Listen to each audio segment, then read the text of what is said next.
Okay, ready to dive in. You've given us a ton of info on body language and attraction, articles, definitions, even a study on birds. Wow, that is quite a mix. So it seems like you're trying to crack the code of those unspoken signals, huh? Trying to figure out if someone's interested. Or maybe even learn a trick or two. Right. Who doesn't want to up their flirting game?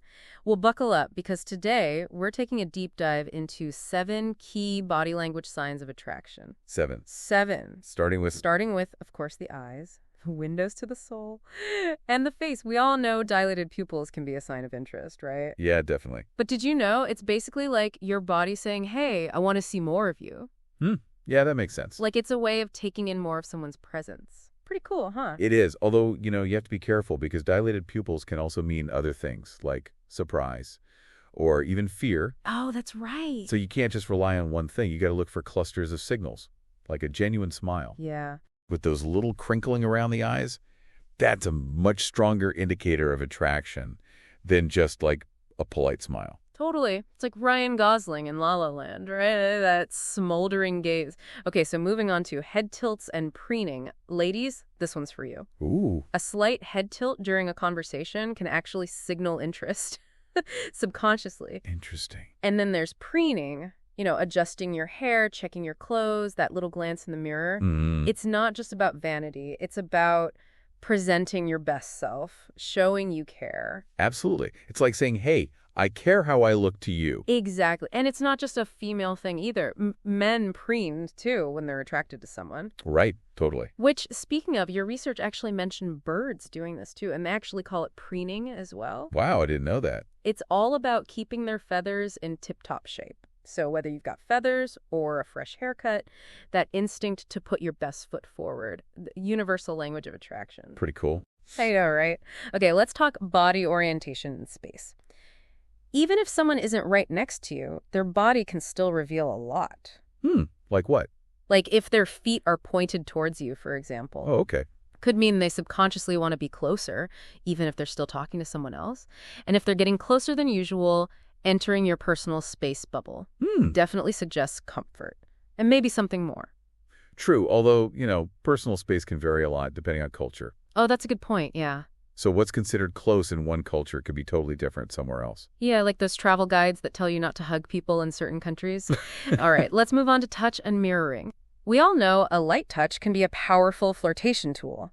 Brushing against someone, a hand on the arm. It adds to the intimacy, right?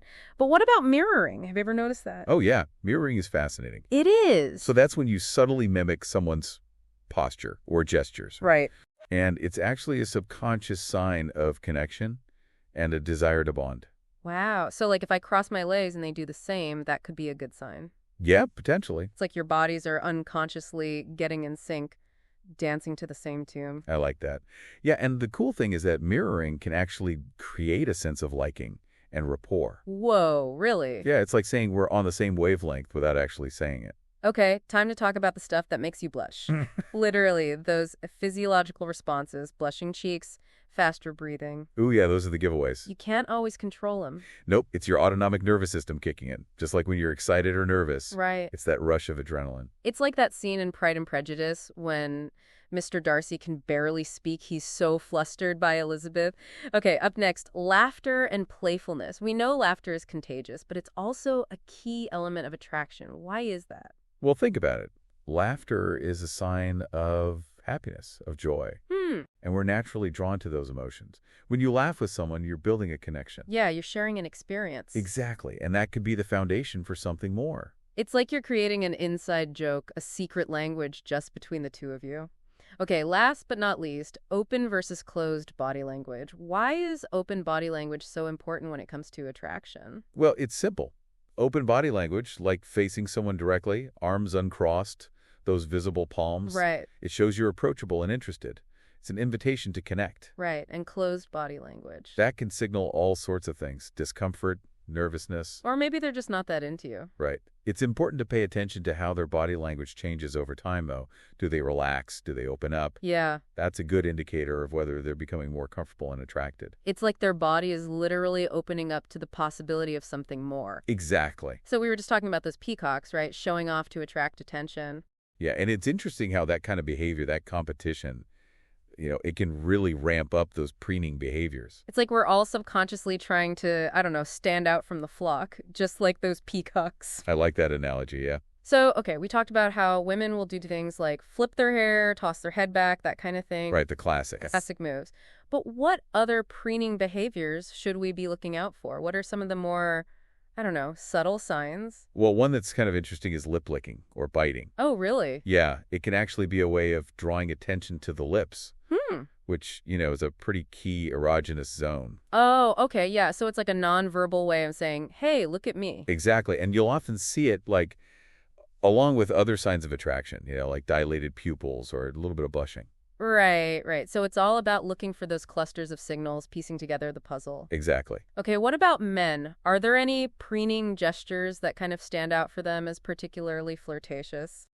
Well, men often adjust their clothing, Mm-hmm. like smoothing out their shirt or straightening their tie. Oh, yeah, it's like the classic fixing the tie move. Yeah, it's a way of projecting that confident image, making sure they look their best. Like subconsciously saying, I want to impress you. Right, exactly. And speaking of impressions, remember we were talking about those little white lies people might tell? Oh, yeah, those... When they're flirting. Well, I was reading that there are some interesting preening behaviors associated with lying, too. Oh, really? Like what? So apparently, people tend to touch their face more when they're not telling the truth.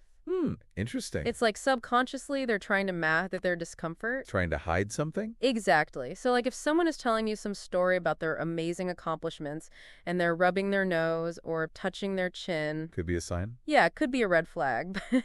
Obviously, you don't want to jump to conclusions based on one little thing. Of course not. You got to look at the whole picture. Right, but if you see a few of those tells along with some nervous preening, maybe they're not being totally honest. Yeah, it's definitely something to be aware of.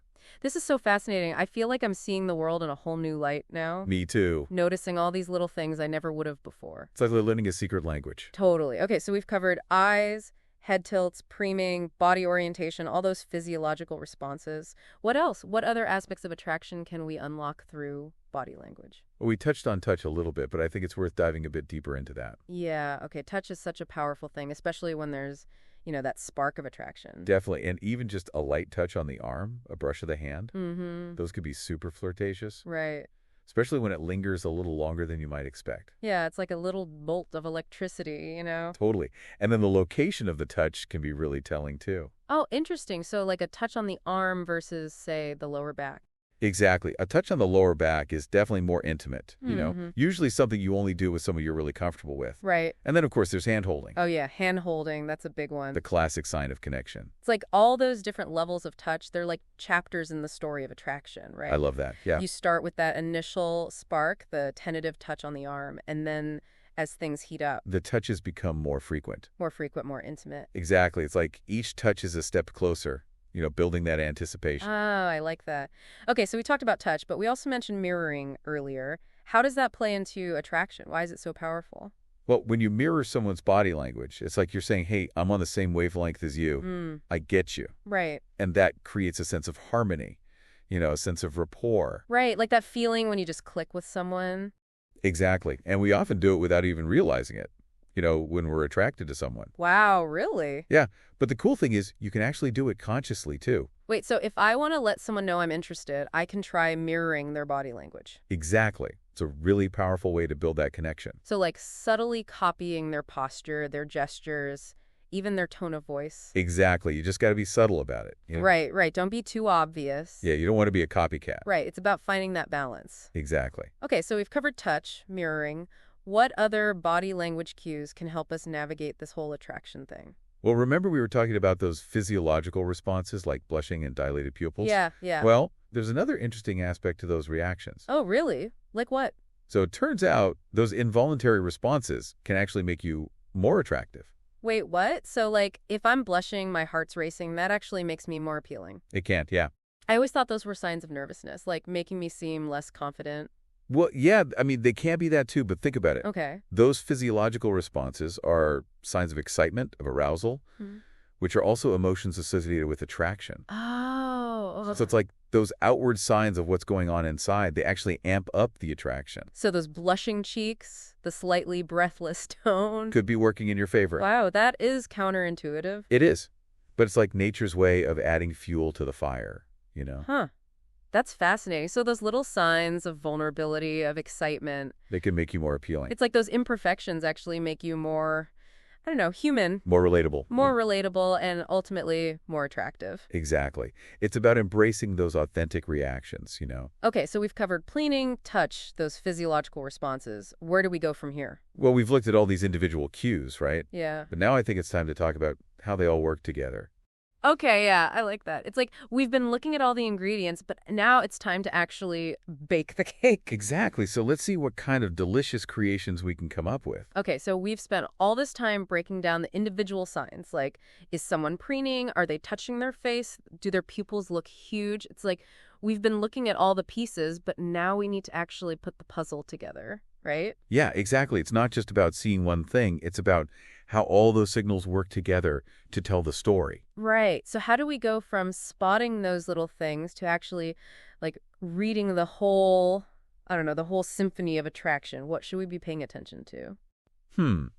Well, you could think of it like a detective gathering clues. You know, Okay, yeah. you're looking for those patterns, those consistent behaviors over time.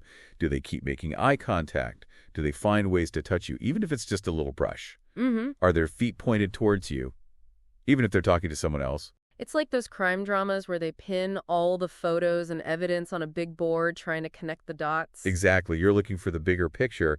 And if you see a bunch of those positive signals, it's a pretty good sign they're interested. But what if you're getting mixed messages? Like, what if someone's making eye contact, but their arms are crossed? How do you even interpret that? Oh, yeah, the mixed signals can be tricky, but they can also tell you a lot. Really? Yeah, like those crossed arms. Might not actually mean they're not interested. Hmm. Could just be nerves, you know? Especially if you're just meeting. Oh, so like if someone's shy, they might actually close themselves off a bit, even though they're actually attracted to you. Yeah, totally.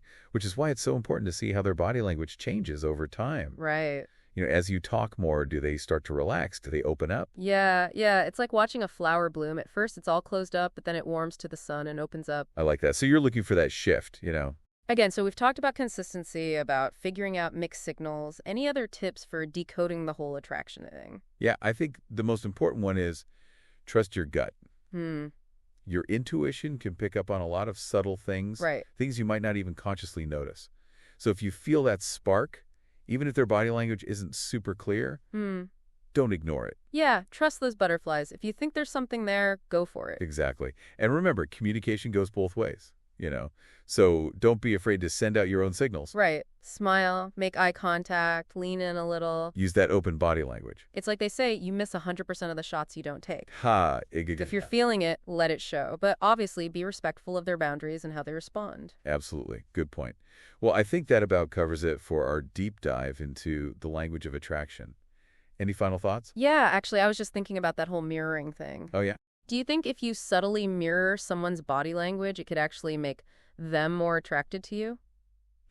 That's a good question. I don't know, but it's definitely something to think about. Right. It's like we've given you the keys to unlock the secrets of attraction, but it's up to you to use them wisely. Exactly. So go out there, pay attention, trust your instincts, and most importantly, have fun with it. That's great advice. And remember, communication is a two-way street, so be open, be genuine, and who knows, maybe you'll find yourself swept off your feet by the language of attraction. Happy decoding, everyone.